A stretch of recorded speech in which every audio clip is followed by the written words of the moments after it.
Welcome to Faith Over Breakfast. You are listening to a podcast by Pastor Eric Deepen and Pastor Andy Littleton. If you enjoy Faith Over Breakfast, we encourage you to rate it on the Apple Podcast app, on Spotify, or Google Play. Thank you and enjoy the podcast. Welcome to Faith Over Breakfast. My name is Andy Littleton. I'm sitting with my friend, maybe, or, minister, companion, fellow classis member. Podcast, co-host, whatever it is that we are, and depending Together. on the day. Yes. I'm sitting with Eric, and I value these times. We have been doing Faith Over Breakfast for some time. I pastor at a church called Mission. Eric pastors at a church called The Village. And today, let's see, there's a meandering at the beginning, as there always is at a true breakfast table conversation, which is what this is. Very breakfasty this today. And then we get into a little bit more of what's the experience of a pastor, the relational experience, secondary trauma. Would you add any other? No, I think there's some actually, we kind of land the plane on, here's some actual ways you could care for your pastors. There you go. So I would just encourage everybody to enjoy it and to kind of process how they experience what we're saying. There you go. All right. Enjoy.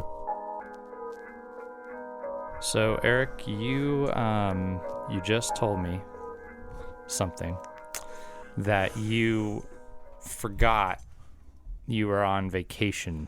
Apparently. And today's also your anniversary. March 8th. Why are you here? That's a good question. Yeah. Classes used to be on my anniversary. Well, it was always your anniversry in the spring and my birthday in the fall. Yeah. And so they moved it really slightly. Nice That was nice of them. Classes being a fleet of ships, a group of churches gathering together. Et cetera. The word classis is the word, It means an old word for fleet of ships. flotilla. Among the Dutch people. And so since our denomination was founded by Dutch people, that's what we call it. I think it's cool. It is cool. And I'll tell you why we never go on vacation in March. So we both spaced it. Mark Crawford, the co-pastor, is going on sabbatical. Right. July, August, September, which is normally one of those months I would have taken off. Oh, right. Or June, somewhere in there. So we're going to actually take off the first week of April and then sometime in October. Okay. So it's been nice to try to catch up with things, but also I pinched a nerve in my back. Oh, man. And it's been really painful and hard to sleep. Oh, no good. And I've been having some, I think, psychosomatic issues. Okay. Because on Monday, I took a walk with my wife. Well, I usually take a couple walks with my wife. But we went on a walk, and I'm like, the shoulder's bum, and I'm doing all these exercises, and I think they're working. I'm feeling better. Good thing that my, plantar fasciitis hasn't acted up for like 5 months. I've been great. I've been walking. Everything feels good. I'm really great. By Monday night, my plantar fasciitis was so bad. I've never had it that bad. I could not walk and have struggled to walk until today. Today's the first day where I've started to be able to walk. I'm like, what the heck? The kids call it manifesting. I was manifesting, yes. Yes, and in the mind-body world, this means that there's a lot of pent-up stress in my body that I am not apparently dealing with properly.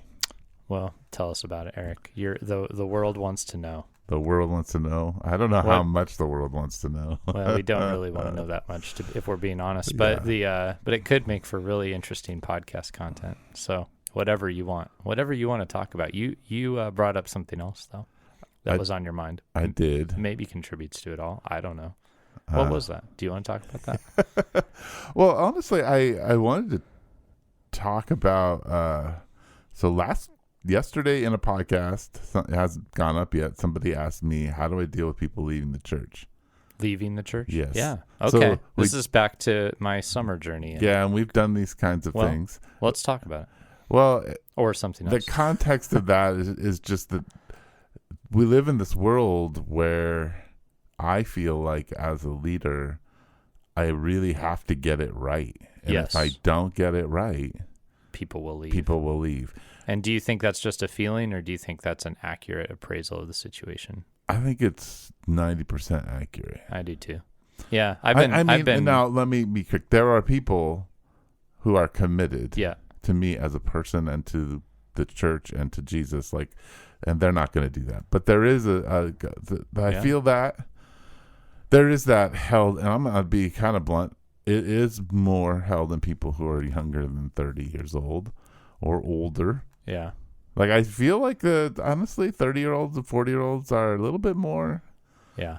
Millennials tend, in general, though, tend to be a little bit more forgiving. That's my experience of me. They may not be of you because you have a church full of them, but I've noticed more flex in that group at this point, actually, now that you mention it. I think there's less high expectation coming from that group. Right. And I think they live in a world where they are just used to disagreement. There's no other way to have a relationship, so they're not thinking they're going to find their perfect match. Yeah. I think that 30 to 40-year-old group thinks the perfect match is out there, probably in a lot of different categories. I haven't dug into this, but I think I think there's an optimism to that, which is kind of nice. The younger generation, probably even our kids, probably have a very pessimistic view about the perfect match. Yeah. Whether it's finding a person or a community or whatever.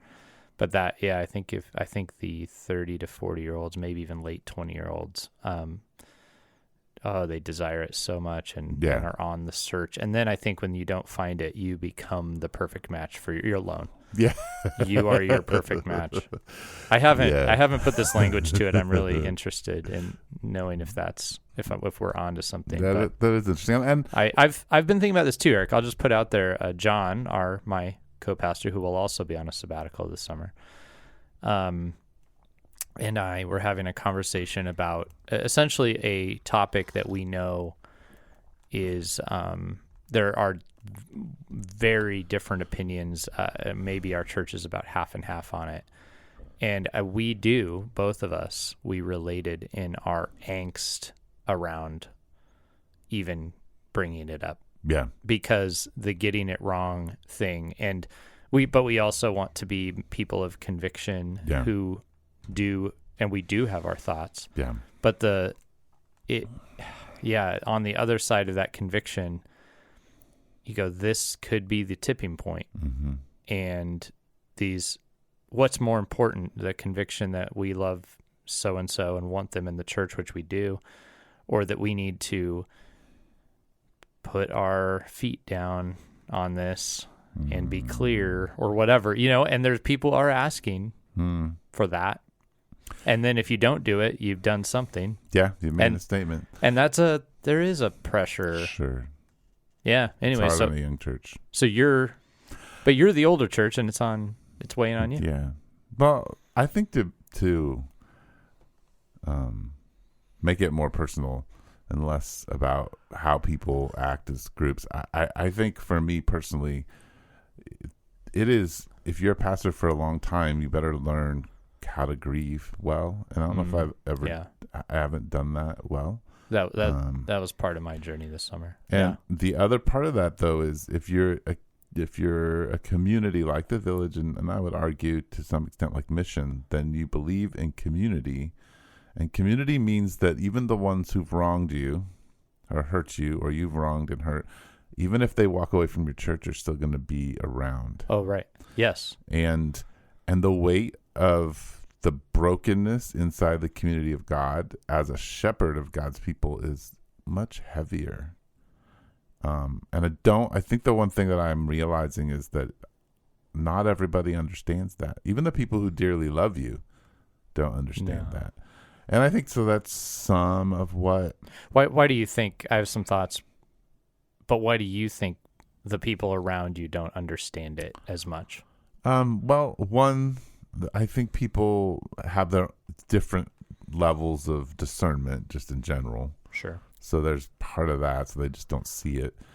I think the other part of it is that it's not inside of their calling, and so they don't understand what it means to have walked along, bore someone's burden, know the intimate details, and then experience the breakage, which requires grief. And we don't live in a culture where grief is a discipline, right? We don't live in a Christian culture. Grief is not a discipline. It's not a thing you practice when loss happens, and we don't even know what that means. So I think that some of it, I think too, we're just moving so darn fast. I mean, I think, one of the churches that I've been watching, and I think everybody's watching a little bit now, Bridgetown, and, John Mark Comer, and like all these people talking about slowing down. Bridgetown is in Portland, and Stanton is the pastor now. I don't remember his first name. I was going to say, Comer. His books are great. You brought him up last week, kind of the new Dallas Willard. I do find it, I had a little bump in the road when I was reading one of his books where I went, yeah, but you've gone into like almost entirely content creation now. And one, I encounter you all the time on social media, which is what I'm not supposed to be on. And then number two, like you kind of left the pastoral. Yeah. I mean, it was 20 years, right? It was like he did it for a long time. Maybe I'll be in the same boat. I'm just trying to say like it was a little thing that I bumped up against where I said, well, you're talking to me about it, but you're not doing it anymore. But maybe that's why he's able to, right? I don't know. Anyway, I agree with the stuff. Sometimes the prophet has to walk where the people are sitting so that he can talk to them about it. Yeah. And I mean, I get it. I'm not necessarily, I'm not a fanboy. I just think that that's there is this call again that's resurfacing, from there was the Dallas Willards and the Celebration of Discipline, Foster. Sure. Like those were the prophets out in the desert calling us to the disciplines. It feels like the prophets are always calling in two directions, right? There's the slow down discipline ones, and then there's the do something ones. And they're both prophets, and they're both valid. And some of us probably tend in one of those directions, but need each other. Yeah, no, I agree. Yeah. Well, I think if you were to follow the slow down prophets properly, you would end up doing the more effective things that God's called you to do. Well, and if you followed the get to work prophets properly, you would probably rest every Sabbath and the real ones. The real ones. Eric, the real ones. I don't know those guys. The real slow down ones too, by the way. Yeah. I don't even know who the speed up ones were. Who are they? Well, that's because I don't know those guys. You're missing one prophetic lens in your glasses. I'm sure that is. It's very probably true. That's why I'm in your life. Yeah. So, but that was one topic. The other, I've been married 28 years. That's a cool thing. That's cool. Good job. Yeah. Yeah. Sue, excellent work. Yeah, she stuck around. Oh, yeah. Did she slow down or get to work by marrying Eric Deepen? She probably got to work a little bit. But she's also a task-oriented person. See how that works? She's the other lens. Yeah, she's the other lens. I mean, so am I. So, right. Gosh. Yeah.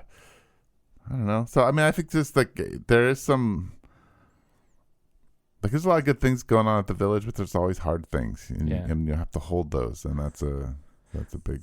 Well, so why'd you bring up the people leaving thing? And you were talking about your psychosomatic issues and your plantar fasciitis, and then you were talking about people leaving. Why? Why'd you tie those together?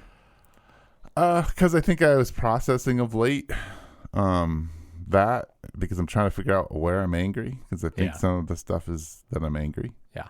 And so I'm trying to figure out how to kind of walk through some of that anger at people. And I feel like there's also this sense in me of like, I did this already. I went through this. I shouldn't be doing this again. I mean, I've been processing this anger. I thought I processed it. I thought I went through some very serious process times. I thought I held on to what God told me, but I am again. I think it's an ongoing thing, and it's something you have to work through with Jesus, and there are different aspects of it. Mm-hmm. That sometimes it's just really trying to get that anger out of yourself, say the things you need to say, repent from the things you need to repent from, listen to Jesus. Sometimes it's just sitting there crying over the loss and things that'll never be the way they used to be. Yeah. I also think at 50, I'll be 52 this year in April, so not that far from here. Yeah. I am in a transition in my job. I'm in a transition in, just in what I'm going to do with the rest of my life. And can you just name the transitions you think you've been through so far and the one you might be in? Well, I chuckle because I've started to listen to, my peers who are my age and who are church planters. They say things like, I planted a church when I was 28. I planted a church. Yeah. There's this group of Gen Xers, and we all started at an age that nobody else would have. We planted churches in our late 20s. Yeah. We were the pioneers of that. That's not something that was common when we were doing it because, nobody wants to have a 28-year-old pastor. People did at that time. Well, but not a 45-year-old person. That's not where they're going to head, right? You're going to be a pastor of your peer group in those times. But, so the first transition was struggling to have a voice. Yeah. And to be heard. To be heard. And when you're struggling to be heard and what you're saying is countercultural to the existing church, that was difficult. So that was transition 1. I think transition 2 would happen in my late 30s, early 40s, which was, I've walked with people. I've had impact. I'm having impact, both positive and negative, on long-term direction of people's lives. Like they're making choices that will shape the rest of their life. And I'm the one influencing that. So that transition of I have power. Yeah. That was transition. And I think the last one I've gone through is, now it's more a sociological one. I'm at the top of the food chain because Rod retired. Yeah. He was the older pastor. You're now the guide. I am the guide. I'm also there's a pressure with that. There's no other, the next position is retirement, right? The next position is See, I don't think so. And I don't retire, but I mean, I don't. Well, I spent a little time last year thinking about these things, and some of the people I was journeying with through that or were teaching about that had better words than retirement. Yeah, I don't like the word retirement. It's more like you become, I don't know, the sort of spiritual sounding word is like the sage. It's people call it retired, and that's not helpful because it's like you're done. Well, and the better word for it is that you're almost like the wise man on the porch or the wise woman on the porch who you're not in the fray. Yeah. You're not necessarily in the mix guiding things. Yeah. But you are there, ready and willing to share from a deep well of wisdom. Right. And that is a transition. But it's kind of a sweet, when I thought about it that way, I went, I actually long for that in a way. Yeah. I look forward, if retirement is you're done and you're obsolete, that's sad. Yeah, no, and I don't mean it that way. I think more, I think right now I'm in the phase of, I have one last thing to build. Yeah. Yeah. Yeah, and it's going to be different than what you built before, right? Yeah. And then I told Sue last night, as we were chatting before we fell asleep, I was like, I have this vision for being 75, 80 years old. I'm going to get up every morning, probably be really tired and exhausted like I see most 80-year-olds. I'm going to call 5 people every day. I'm going to ask them, how are you doing? What can I pray for? And can I pray for you right now? And because I want, that's the kind of man I want to be. I just want, I know I'm not going to be able to go to all the Bible studies, have people over, do the crisis meetings, I'm not going to have all that energy. But I could sit with the phone, or maybe and then they'll just put a chip in my head. But you'll probably just whisper their name, and there they'll be. Yeah, but I mean, I want to call and pray and listen. I can do that. You can turn on. I think at 80, if I still have my hearing and my voice, I can sit there and I can listen and I can pray for people. And if I'm the one pursuing and not saying I wish people would come visit me, I'm just calling and praying for people. I think actually people will then be more likely to remember I exist. Sure. Oh, well, yeah. But it also keeps my world bigger. Yeah. I don't want my world to narrow. I want my world to always stay big. so that I know what's going on with people and I can pray for them. I think those older people who feel like they don't exist. Now, I have no right to speak to this. I'll just acknowledge. But I think there is, when you're supposed to retire and you're not supposed to do anything anymore, you feel, I think there's an insecurity right there. And that keeps you from making those phone calls and doing that stuff. And there's also some cultural pressures that you're not supposed to be doing that anymore, I think. I hear that. And you get kind of side-eyed when you do it. Like, hey, I thought you were done. You were retired. You're supposed to be in an RV traveling the countryside, enjoying yourself. And some people can do that. They probably were always sort of prone to do that. Other people, it's like death. And so, yeah, it feels like a more appropriate version would be to say this is a meaningful thing that actually the younger people can't do. That they don't have the time, they don't have the wherewithal, they don't have the wisdom to offer this. Like, this is a important role in our society, and our society does not do this well, right? Generally, it's a missing element. So anyway, I hope you do that. I hope I do something like that. Yeah, no, I mean, that's my vision. And I'll probably start it before I'm 80. I mean, it's kind of partly what I do, but no more now it's connected face-to-face to people. Yeah. I don't think I'm going to have I watch my dad. I'm not going to have the energy to do the things that I do now. Even at 52, like, there are things that I'm like, I can still do that. But at 30, it didn't wear on my body like it's going to wear now. Like, that's just too much moving, too much, it's just not a good thing.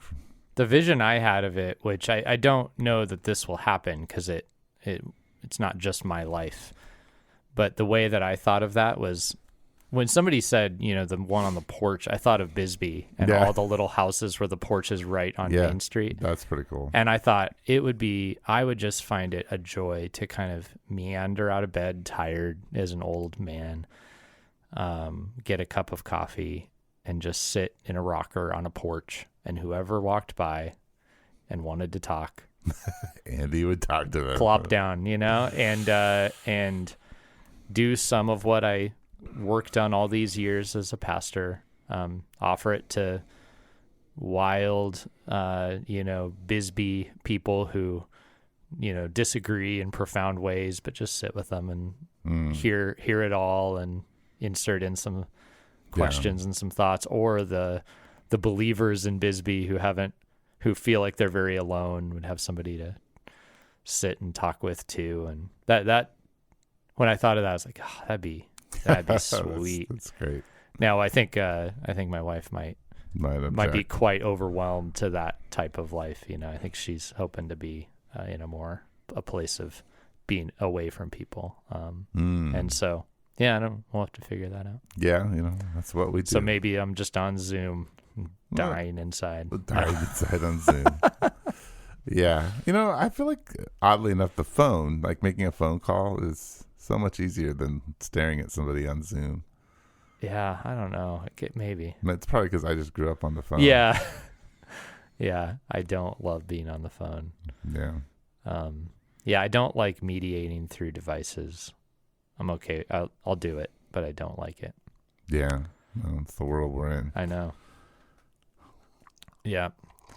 And that's sort of, I think, part of what I like about that vision of the Bisbee porch, though, is saying I had to do this because of the world I'm in, and now I don't have to anymore. That's part of the beauty of being the sage, the older, is going, I don't have to do it that way anymore. I do it my way. Yeah. I do something that's for others, but the way I believe in it now. Yeah. Because nobody has to do it. They join me if they want. Yeah. Yeah. Well, and just to end around, to answer another part of your question of why do people not understand? I think some of it is, I'd say a good half of the jobs that most people work don't have secondary trauma in them, right? Yeah, that's true. And pastoring does. And the other thing about pastoring that's different than, say, a mental health counselor or somebody who's doing therapy and that kind of stuff is therapists, unless they're working outside in the church, then they're doing more pastorally. They don't see their clients for dinner. Oh, right. Right? or their clients don't refer to them as their friends, Right. which is such a confusing thing to process. I often that's emerged to me as a complex reality, is that a lot of people in our church will in certain circumstances refer to me as pastor and other circumstances as friend. This is how it came out when I was explaining it to somebody recently. I said, I don't cut up. I can't be, I'm not divisible. I'm not pastor sometimes and friend other times. You're both. Yeah. I am me all the time. Yeah. I think, I think if I were listening to this podcast, though, the question would be like, okay, well, how do people care for you then? And what does that look like? Right. I think there's a couple of things that I would say are helpful for me. One is to care intentionally. I think a lot of times people try to care what I would call spontaneously. So they think of you and then they want to do something with you, or they want to offer you something. But they don't think, how can I, over a long period of time, just help this pastor, help my pastor walk through life as he's helping us walk through life? Like, how can I do that with some intention and some thought over a period of time, not just a once or twice off, hey, I think you're a great guy, or I love you, or here's this thing. So I think that's one, for me anyways, thinking about your pastors with some intention. And also I think, the thing that breaks marriages, number one thing, right, is money. Money is the thing and money is the thing that oddly enough, the pastors try so hard on one hand to not think about it. Sure. Money is a big deal, right? I mean, at the Village, as I sit with the pastors, I hope that we have the finances. I know. Right. And that can become the thing. So I think actually tithing is one of the biggest ways you can care. And I'm not making a pitch but tithing sacrificially to your community is one way of caring for your pastor, because it gives your pastor room to care for himself and for his staff and for you. I want to circle back on just a couple things for the sake of clarity. I assume when you say tithing sacrificially, you mean going above and beyond just saying a 10%. You could think more like, what would it look like to offer something that's sacrificial to my church, and maybe not defining it tightly just around a 10%. You could, if you can't give that much, give what you can. Is that what you're saying? What I mean sacrificially is, I look at my finances and I look at my time, I look at my energy, and I'm like, okay, God, what do you want me to do? Yeah.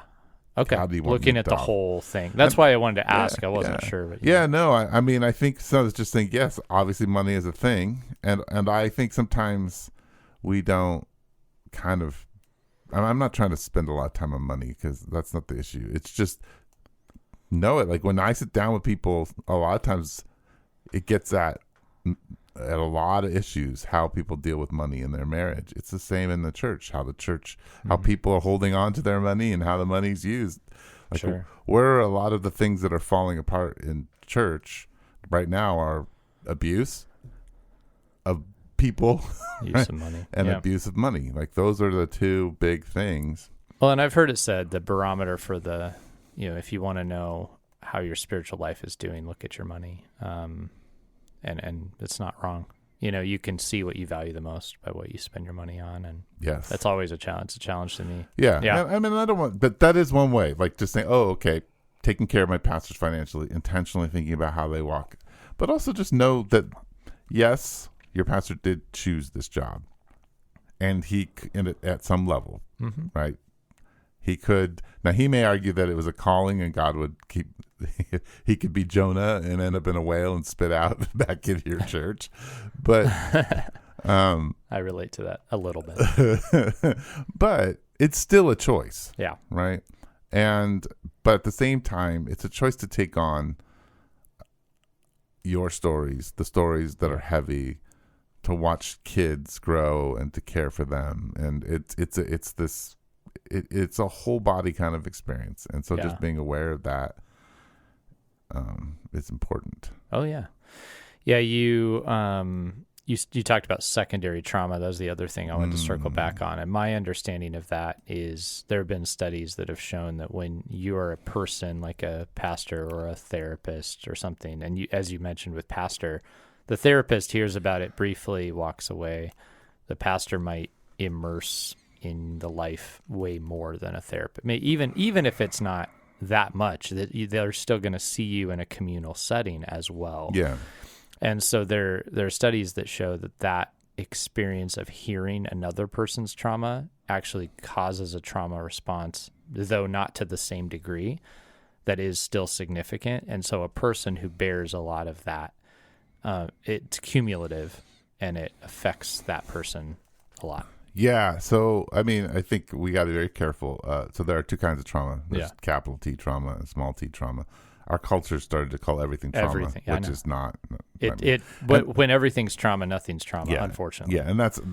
But when I hear a story, like you tell me a story of, like, say you got in a fight with somebody and you start explaining it and you got hit and you were beat up and so my brain doesn't know how to negotiate that as, like, it's going to start trying to experience it and figure it out, and so I'm going to have some physiological responses that are similar.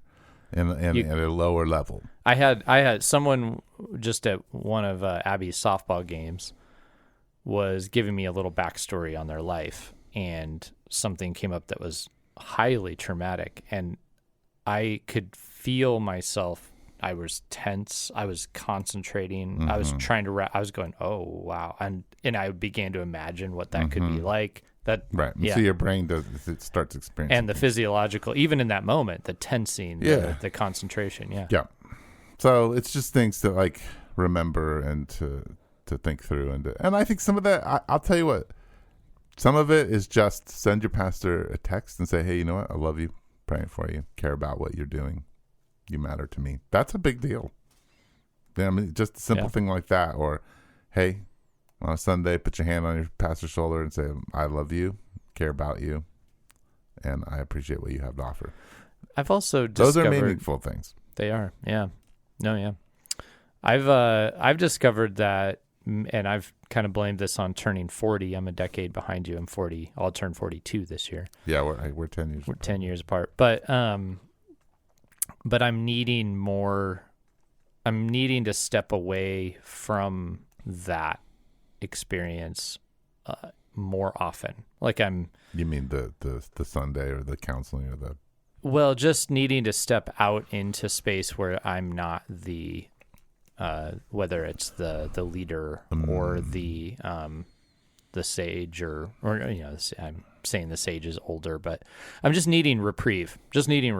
Whether it's just I need other people to care for you. Yeah, or just some space, a little more. And I think, as I said, I think that I'm just realizing, okay, I've been doing this for a long time. Started in ministry when I was 18. I'm at a new stage where I just need to reflect more often or breathe from it more. And that's been interesting. It's just different. Yeah. Yeah. So I've found myself sometimes when people in the church want to take care of me, I've thought what I need actually I need to be, like, over there today. I don't necessarily need like the big check-in session. I think like that all the time. Like when somebody sits down and goes, "Are you okay? How has everything been since the summer?" I'm like, oh, here we go. Okay, like into the mud. Like, we're going into it. Let me actually, yes, I agree with you, because I think there are two things at play. One, maybe you'll learn over the next 10 years. I probably. And by the way, I should say, I probably do need that sometimes, and I'm not against it. No, I actually think it's much more healthy for people in community, especially with their leaders, not to sit and say, "Hey, can you tell me how you doing? What's going on?" But to look at them and say, "I know things are going on." Right. So let me just tell you right now, I love you and I'm praying for you, and you need to do whatever you need to do to be okay. Yeah. Like, not let me hear about it and bear your burden for you, because that means I got to stir it up, think about it. How am I going to articulate it to you in a way that's safe and no. Right. Yeah. That negotiating that. How do I articulate this to you, someone I'm supposed to lead, to some degree, in a way that Yeah. where I'm still a leader, in a way where you can understand, a way where I don't freak you out. Right. Like, and I've done that wrong. I think I've sometimes freaked somebody out, and I go, ugh. When I'm around other pastors and I say this, they just look at me and go, dude, I know. Yeah. I say it to you, you're like, ah. Yeah, no, and I think it's very key to know the audience, which I'm still learning. But also, I think the other one that's hard is not just the one time someone comes up and they want to process something, how you're doing, but there is, as a pastor, me learning to submit to some long-term care from people who might, as I always joke, are new with their surgical weapon, their surgical things. And it's going to be painful, but it's actually long-term going to be good for me. Oh, yeah. But that's good. Those are contexts, right? And every once in a while, you find yourself, not like I am the expert here, but you find yourself helping someone help you. Yeah, and that's okay. That it's, and I do experience that as sweet sometimes. So like, you care, and you're trying, and so let me help you. Yeah. To make another angle, and this, I think probably the Village a little more in Mission, but I think Mission and Village are in the same space. I always joke that I go to, and I think this partly because I'm a Gen Xer, and my church is a little older and a little bit different, but I go to like pastors' things and places where I'm supposed to be being ministered to, and because I speak a dialect that's like an Irish dialect of English, and everybody else speaks a different language, and they seem to all understand each other. Like, and when I speak, they don't understand me. You're talking about the type of ministry that you do and the type of setting you're in, and so somebody runs the value systems. Somebody runs a church where it's essentially there's a big meaningful Sunday service. They get up and they do what appears to be something like a TED Talk. Right. They are the leader of a team. They kind of have an executive type role. Sure. And so then you're in this highly relational church where you've effectively taught them all to be counselors to one another. Sure. And you've got a lot about everybody's life. They're just, these contexts are so, the pastoral experience is not the same. And when we're in pastor circles, there's a lot more executives. Yes, and also, not just that, words just mean different things. Yeah. They don't mean the same things. From different theological traditions. Yes, traditions. The value systems, and I think probably the best way to explain it is philosophies are different. The philosophy of ministry is so different that it doesn't line up. And when you do that, you feel like you're on the outside a lot. You're like, oh, I don't fit here. And then every once in a while you go to another group where you go, oh, here's these people get it. And then those people all go bad and backfire on you. Yeah. Ooh. For the reasons. There's a talk. That's Yeah. Dang it. Anyway, well, I don't have my watch on me, but I've got a beloved Zoom call in 2 minutes. Oh, a beloved Zoom call. My favorite. So Zoom calls. Yeah. Let's end it right here and. All right. Well, thanks for joining us. You can always, if you say, you guys, and I'm just hearing your stuff every week, and I have a topic I'd like you to talk about. Great. We are all for it. faithoverbreakfast@gmail.com. Send it on over. Thanks for hearing us. If you made it through all that, actually, I do think it's interesting, but it means you care about us to some degree, or people like us, and thank you for that. faithoverbreakfast@gmail.com. We're on all platforms. 5-star reviews are great, and so we look forward to being with you next time. Yeah. You've been listening to Faith Over Breakfast with Pastor Eric Siepen and Pastor Andy Littleton. Please share us on Instagram, Twitter, and Facebook. Thank you.